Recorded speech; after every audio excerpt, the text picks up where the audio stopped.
आशुतोष जी बरेली से। जी महाराज जी आपके चरणों में कोटि कोटि दंडवत प्रणाम। महाराज जी, श्री जी ने इस शरीर एवं शरीर संबंधियों के पालन पोषण हेतु व्यापार की सेवा प्रदान कर रखी है। महाराज जी, मेरा प्रश्न यह है कि जब व्यापार में मंदा होता है तो मन ज्यादा एकाग्र होकर नाम कीर्तन एवं वाणी पाठ गायन में लगता है। इसके विपरीत जब व्यापार में तेजी होती है तब मन एकाग्र नहीं हो पाता एवं नाम कीर्तन एवं वाणी पाठ का गायन अच्छे से नहीं हो पाता। महाराज जी, क्या ये मन की ठगी है?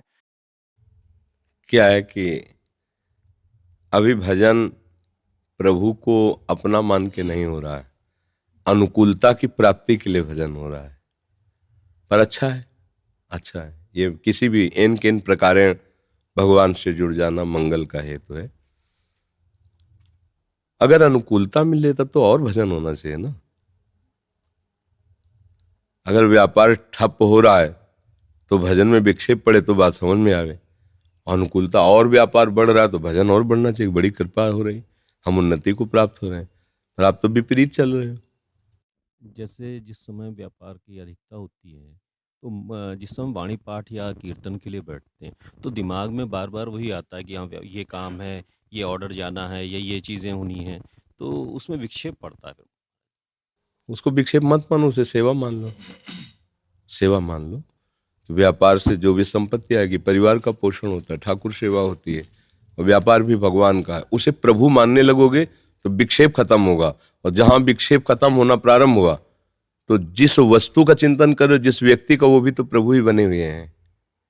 आना तो हमको इसी पद्धति में है। प्रभु के सिवा यहाँ कुछ नहीं है। अज्ञान के कारण हमें भास रहा है। तो हमें ये अन्य वस्तु, अन्य पदार्थ, अन्य व्यक्ति, अन्य भाव, ये तब तक त्याज्य है जब तक हम इनको भगवत भाव में नहीं ला पाते। और जिस दिन हम इनको भगवत भाव में ले आए तो वासुदेवा सर्वम। सदन जी मांस काट के बेच रहे हैं और सिद्ध महापुरुष हैं, क्योंकि हर समय नाम जप करते हैं, भगवान के चिंतन में रहते हैं। अगर आप बैठे हो, व्यापार का चिंतन हो रहा है, तो मन को थोड़ा फुसलाओ कि अभी आधा घंटा बाद तो चलना ही है, पूरा दिन तो उसी में लगना है, थोड़ा नाम जप कर लो, फिर वहीं चलते हैं। और जब वहां बैठो तो पूरा दिन व्यापार तो करना ही, थोड़ा नाम का स्मरण करते रहो, उसको फुसला के नाम में लगाते रहो। जिस दिन मन को स्वाद मिल गया, भागना बंद कर देगा। अभी भागने दो, जहां भाग के जाए वहीं प्रभु को देखने की चेष्टा करो। जब सृष्टि नहीं थी तो ये वस्तु नहीं थी, जब सृष्टि नहीं रहेगी तो वस्तु नहीं रहेगी। अर्थात प्रभु में ही सृष्टि है, प्रभु ने ही प्रकट किया, प्रभु ही अपने में लय कर लेते हैं, ये भी प्रभु ही है। आपको मानना, मानने से सवाल हल हो जाएगा। हमें दिखाई नहीं दे रहा, हमें तो चद्दर दिखाई दे रहा, पर हम मानते हैं चद्दर के पहले प्रभु थे, चद्दर के बाद भी प्रभु रहेंगे, तो बीच में जो चद्दर है प्रभु ही है, ऐसा मान लेते हैं। मानने से सवाल हल हो जाए, मानी संख्या तो सवाल हल हो गया। तो आप ऐसे भाव से चलो तो विक्षेप नहीं पड़ेगा। नहीं तो मन है वो तो चिंतन कराएगा ही, जल्दी से कर लें, फिर इसके बाद ये कर लें, फिर ऐसा कर लें, उसका क्रम है ऐसा। अब कोई विरक्त महात्मा तो हो नहीं, तो जहां प्रवृत्ति में लगाया वहीं जाएगा, तो उसका भजन फल हो, इसके लिए जहां जहां जाए वहां प्रभु को मानने लगो, तो अभी बढ़िया बात बन जाएगी। बस केवल मानना है कि राधा वल्लभ लाल तुम भी इसी रूप में हो, ग्राहक के रूप में हो, वस्तु के रूप में हो, अर्थ के रूप में हो। मेरे प्यारे, तुम्हारे सिवा किसी की सत्ता नहीं।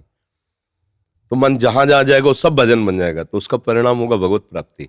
ये रहस्य है, उसका परिणाम होगा भगवत प्राप्ति।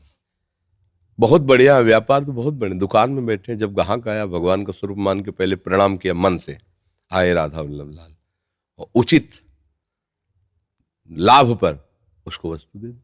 ज्यादा भागवतिक उपासक को मोल भाव वाला ज्यादा नहीं रखना चाहिए। 100 की चीज है, 25-50 बढ़ा के जो तुम्हारा सिस्टम है, एक बार बोल दिया कि इतने के है, इससे 5 पैसे कम नहीं, 5 पैसे ज्यादा नहीं, तो एक लगभग रखना है। ये जो जैसे होता है ना कि हम तुमसे कसम से कहते हैं हम 150 का लाए पर तुम्हें 140 का दे, ऐसा कैसे हो सकता है? तुम झूठी कसम खा रहे हो, 150 का तुम लाए, 140 का हमें दे दोगे, तो तुम्हारा लाना और व्यापार करना किस काम में जाएगा? झूठ नहीं। कोई कह दे 100 का वहां मिलता, हाँ मिलता होगा,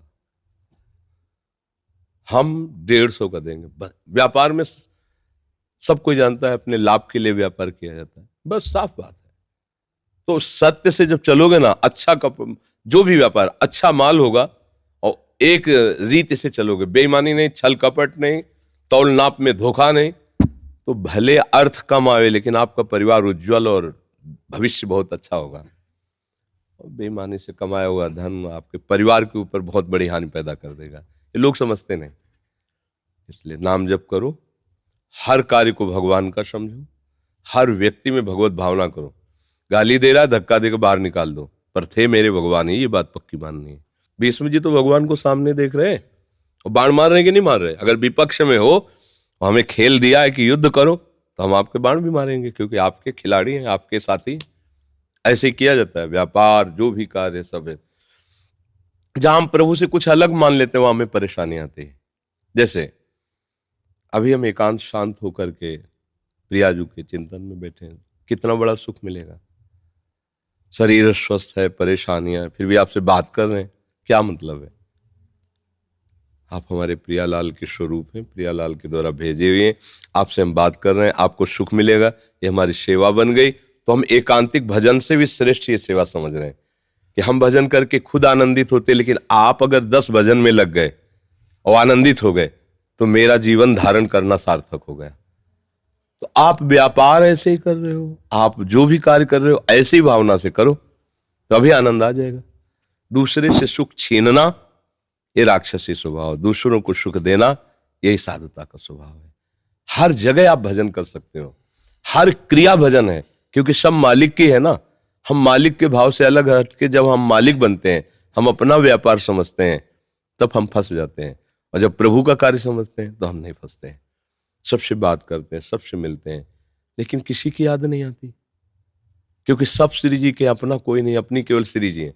तो ऐसा नहीं कि तुम सब हटे तो हम एक एक का चिंतन, नहीं नहीं, बिल्कुल बिल्कुल आप हटे, गेट बंद, जहां है वहीं है। ऐसा आप भी कर सकते हैं। अब आपने अपने मन को इतना खुला छोड़ दिया इसलिए भागता है, ऐसा थोड़ी। अभी दरवाजा बंद, आप निकल गए, दोबारा स्मृति नहीं आएगी। अगर हम करना चाहें तो आएगी, अन्यथा नहीं आएगी। उसको समय ही नहीं, ठीक ठिकाने पे बिल्कुल वैसे, चाहे आंख खुली हो या आंख बंद हो, बिल्कुल सीधे लक्ष्य पे। अभ्यास होता है ना, जिनका गोली चलाने का अभ्यास ऐसे मार देंगे, और अपने तो लगा ही नहीं सकते, कभी चलाया नहीं, कभी पकड़े ली, तो कैसे हो सकता है? ऐसे ही भजन का अभ्यास, भरी बाजार में सबके बीच में, एकदम जो एकांत गुफा में हो सकता है वो वहां भी हो सकता है। अगर अभ्यास किया है तो भरी बाजार में, शोरगुल में भी अपने आराध्य देव के चिंतन में तन्मय है। तो आप अभ्यास करो और सब सेवा को भगवान का समझो।